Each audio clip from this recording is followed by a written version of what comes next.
so this is the question beta number 6, 6th March 1992. Yes, sir. Okay, all right. So, okay, let's make it a little bigger.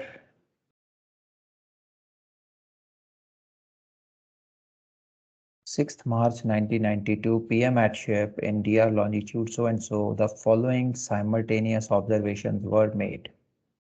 First observation is sextant meridian altitude of star Vega north of the observer was found to be 5111.2, height of 515 meters, index error 0.4 of the arc. Okay. Now, beta, this site is pretty simple to understand. This is the meridian altitude of Yes, star Vega. So you will do the Marpas method. जी sir. Right so जब आप इसको solve करोगे तो आपके पास एक observe latitude आ जाएगा, right? Yes, sir. Okay. Now the second observation is sextant altitude of moon's lower limb using the same sextant was this much. GMT is given to us. Find the position of the vessel. So we need to find the vessel's position. First observation can be done with Marpas. Now the doubt arises for the second observation. They have not given us any method with which to solve this question. So this is not a Marpas observation, this is not X meridian, this is not Polaris. So ये तीनों तो out of context चले जाते हैं, right बेटा? Yes, sir. So अब दो ही method हमारे पास बचते हैं. One is intercept, another is long by chrome. So which of the method should we use here? Anyone beta, can you think about which method should we use? The intercept. Okay. Maybe So long by longitude chrome. has been given here. So we will use longibicron. Okay. So long by cron क्योंकि उसका altitude 17 degree है sir. Okay. Beta altitude We need 17 a DR lights up for that. So the observer can be used there, sir. Yes, beta, why not? The latitude which you obtain from the first observation, it can be used.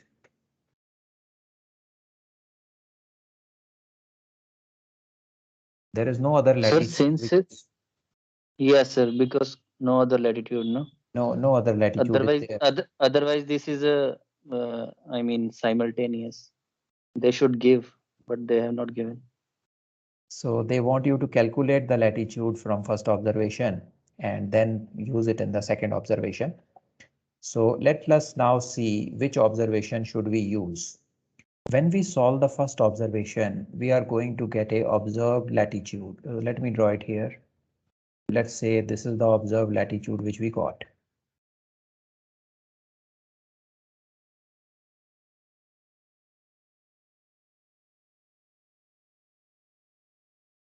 So second observation, when we solve it, we can solve it with the same latitude, and second observation से हमें एक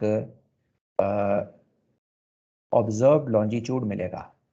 So let us draw that observed longitude also. Let me use a different color. Let's assume कि हमें ये observed long जो है ये मिल जाता है. So this is our observed latitude. This is also the fixed latitude. And अगर हमने okay, पहले intercept try करके देखें बेटा, intercept.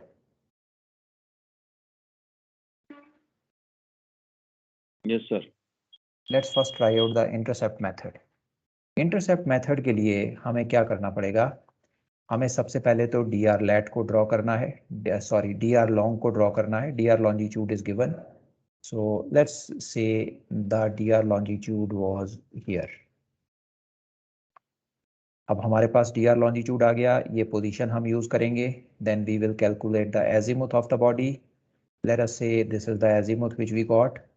फिर हमारे पास इंटरसेप्ट आएगा, हम इंटरसेप्ट को अप्लाई करेंगे, and after we get the intercept we have to plot the PL. So ये सेकंड पीएल हमारे पास आएगी. Wherever this PL cuts the observe latitude that will be the fix. So this is using the intercept method.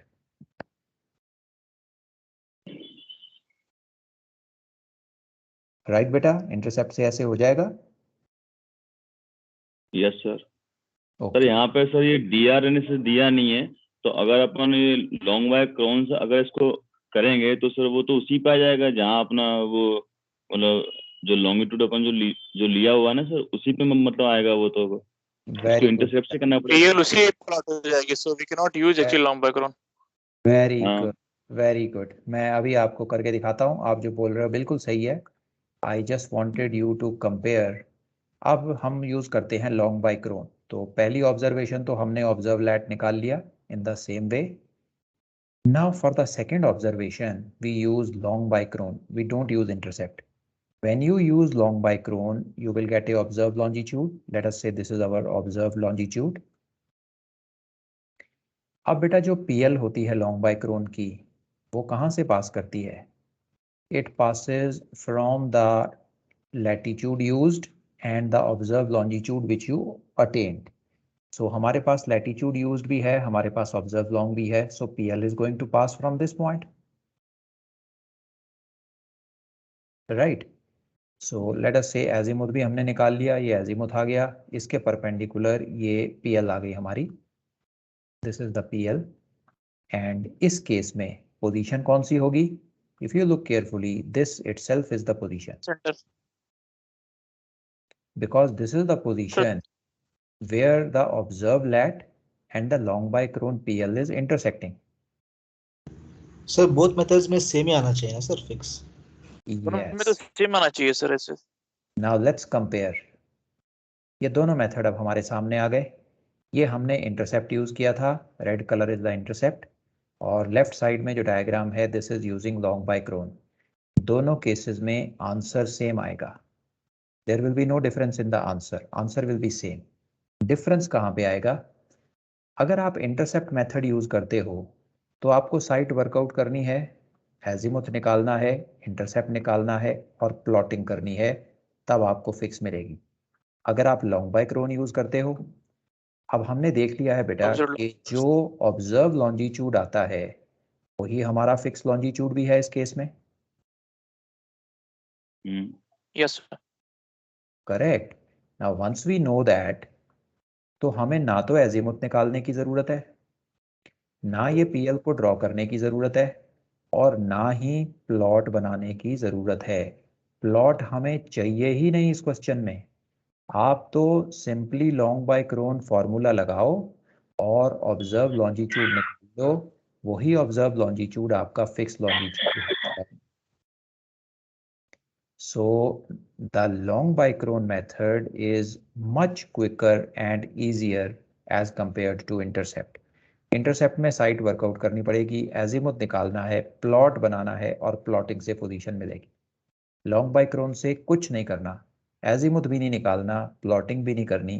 Simply long by chron का formula लगाना है और आपको अपना फिक्स लॉन्जिट्यूड मिल जाएगा. So which method are you going to use now? Long back. Long back. Clear to everyone? Yes. Yes sir. Very sir good. Sir एक आपने लिमिटेशन क्या बताई थी सर लॉन्ग बाय क्रोन वाली? Okay.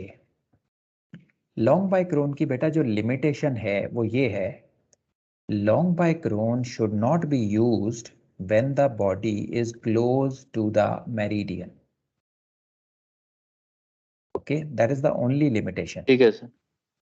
Okay, so when the Okay. Body is close to the meridian तो आप long by chron उसमें recommended नहीं है यूज करना.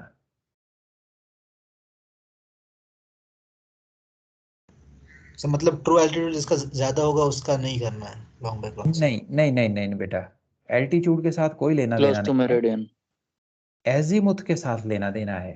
Close to the meridian means azimuth close to 0 और 180.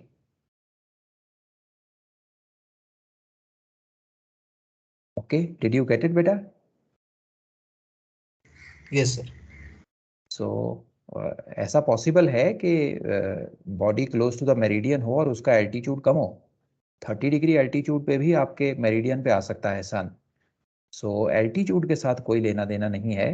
We are concerned about the azimuth of the body.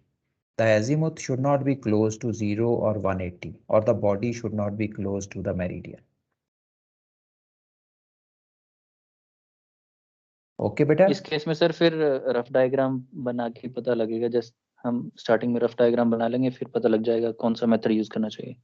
Exactly बेटा, जब आप रफ डायग्राम बनाओगे इमीडिएटली आपको आइडिया हो जाएगा कि मुझे कौन सा मेथड यूज करना है.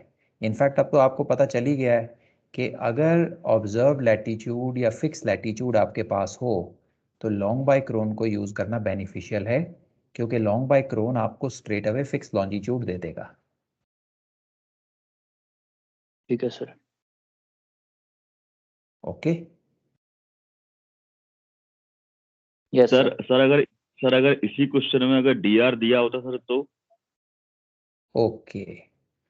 अगर क्वेश्चन में डीआर दिया होता तो बेटा फिर तो दोनों में से कोई भी मेथड लगा सकते थे, बिकॉज फिर प्लॉटिंग करनी पड़ती.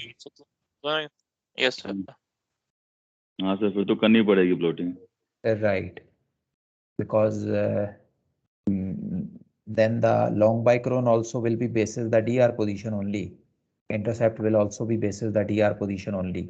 So फिर तो दोनों में ही प्लॉटिंग करनी पड़ती. So then both the methods will be equally fast. Okay sir.